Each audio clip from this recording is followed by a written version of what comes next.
Eh bien, salut à tous les amis, j'espère que vous allez bien. Écoutez, moi ça super, on se retrouve pour le débrief de ce match entre le Barça et le Rayo Vallecano. Mais juste avant qu'on parle un petit peu plus précisément de cette rencontre, qu'on regarde les stats, etc. Je tiens à m'excuser parce que j'étais en live, mais malheureusement j'étais contraint de supprimer le live. Pourquoi? Parce que malheureusement, durant un moment, j'ai montré le match, c'est-à-dire qu'on voyait les pubs, etc. Et forcément, vous le savez qu'avec YouTube, vaut mieux pas rigoler avec ça. Donc du coup, j'ai préféré couper tout le live, supprimer définitivement, etc. Donc c'est pour ça que d'un coup le live s'est coupé, hein. Sinon, vous inquiétez pas, j'aurais tellement continué, on aurait été même d'ailleurs actuellement en live. Mais voilà, si le live s'est coupé brutalement, c'est vraiment pour des raisons de sécurité. Donc du coup, on va parler un petit peu de cette rencontre entre le Barça et le Rayo Vallecano. Un match très important, une victoire très importante, vous le savez, puisque du coup, on va en parler, on va aller voir un petit peu plus en détail. Mais du coup, pour cette rencontre, ça n'a pas été facile, même dans les dernières secondes. On s'est fait peur, notamment avec une tête de je sais plus qui, mais pour le Rayo Vallecano. Donc du coup, pour commencer, on va parler un petit peu de la composition des équipes. Donc je vous laisse un petit peu regarder, hein, la composition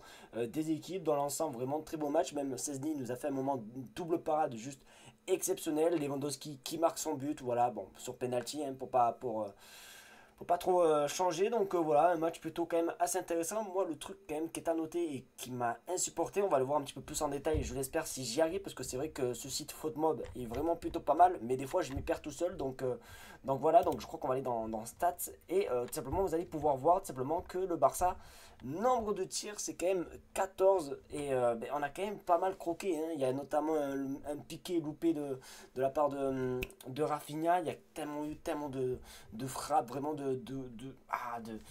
on a croqué. Vraiment, il y a des certaines situations où on croque beaucoup trop. Et alors, heureusement, hein, que le score est de 1-0, mais on était quand même pas du tout à l'abri, hein, de se faire égaliser par le Rayo Vallecano. Donc honnêtement, il va falloir un petit peu se réveiller. Alors en première mi-temps, donc, du coup c'était quand même 8 tirs. On peut voir que le Barça a dominé, hein, plutôt cette première mi-temps. Il y avait strictement rien à dire, mais c'est vrai que en deuxième mi-temps, ça a commencé un petit peu à se corser un petit peu, je trouve. Donc, et notamment, comme j'ai dit, la tête vraiment à la dernière seconde, dans les dernières minutes, la tête de je sais plus qui le joueur, là, voilà, je crois que c'est lui, c'est De Frutos, voilà, qui à la 90e plus une minute, qui nous met une tête vraiment au-dessus des cages, et vraiment, il était seul. Donc, il avait juste à bien cadrer sa tête et ça aurait pu finir en but, mais encore heureux, ça ne l'a pas fait. Donc du coup le Barça, hein, du coup qui passe leader, comme vous pouvez le constater, leader, puisque forcément on est à plus de buts que les autres. Nous sommes à 51 points. Donc maintenant il va falloir un petit peu continuer notre travail, parce que là les gars ça va être serré. Donc c'est quand même assez cool d'avoir un petit peu de suspense comme ça, etc. Bon, même s'il y en a tout le temps à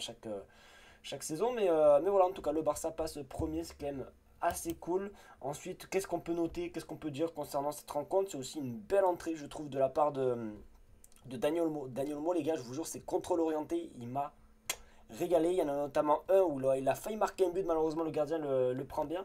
Mais honnêtement, franchement, c'était quand même un bon match, à part que je trouve on croque beaucoup trop devant les cages. Et voilà, en plus on arrive vraiment dans une partie de saison où tous les matchs sont importants, c'est-à-dire que ce soit en Liga, en Ligue des Champions, en Copa del Rey, bon bref, vraiment tous les matchs vont être très importants pour la suite de cette saison. Donc il va falloir un petit peu mieux jouer sur ses coups d'attaque, parce que Lewandowski a marqué sur penalty et il n'a pas marqué dans le jeu, hein, les gars, c'est vraiment pour vous dire. Donc il va falloir un petit peu retravailler ça. Ensuite il y a aussi peut-être le but refusé qui a fait un petit peu polémique concernant le Rayo Vallecano. Alors malheureusement les amis, je peux pas vous montrer d'image, etc., parce que vous le savez que des droits d'auteur et tout, j'en ai parlé il y a quelques minutes, notamment avec le live YouTube.